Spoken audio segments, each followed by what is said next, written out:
It is hummingbird season on the homestead, and I noticed the hummingbirds coming back to our little spot here, but I also noticed my hummingbird feeder really dirty. So this is going to be a nice little tutorial to remind you people that you're going to need to clean your hummingbird feeders out before they start coming back, obviously, because look what happens if you leave them out over the season. They develop mold and they ferment and they get really yucky. And I'm going to show you a real quick nectar that you can make at home without going to Walmart or Home Depot and buying that red stuff in the store and spending all that extra money that you don't have. Okay, so come on inside and I'll show you what I do. So when it comes to cleaning out your hummingbird feeders, for the first, say they've been sitting over the season and they're really dirty, I do a real good thorough cleaning in hot soapy water. But after that, really try to avoid the soap.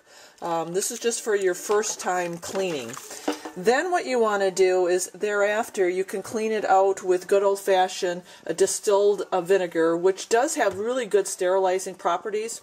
You can clean it out with 1 part vinegar and I believe 4 parts water is usually what's recommended. And you can also do a cleaning with some good old-fashioned bleach. It works just as good, but just make sure that every time you clean that you do a nice hot rinse, especially with the vinegar, because it does leave a little bit of an odor and you don't want that for your nectar. So make sure every time you clean you're doing a really good rinse. But it is so important to get those feeders clean because any type of mold can make those hummingbirds really sick and can even kill them. Okay, now that you've got all your hummingbird pieces thoroughly clean, no mold, no nothing, the nectar solution is really simple to make. You can make them in bigger batches. It's always 4 parts water to 1 part sugar. I make them in smaller batches just simply because that hummingbird feeder needs to be changed a lot. You know, when you're dealing with really hot temperatures, they recommend, I think, like if it's 89 to 92 degrees, you need to be changing it every 2 days. If it's like 85 to 88 degrees, every 3 days. Anything over 90 degrees, you should be changing it daily. Now, we have a lot of hummingbirds that do come, so within a couple days, that hummingbird feeder is just about empty, so I'm making a new batch. You can also make a bigger batch, but you're going to have to store it in the refrigerator. And there's different ways to make the nectar. You can make it right on your stove top and mix in the sugar. I don't boil the water. I just get it nice and hot, just enough to dissolve the sugar granules. And I don't add any coloring, and they still come to the bird they come to the hummingbird feeder without that red stuff. But the key is changing it every couple days.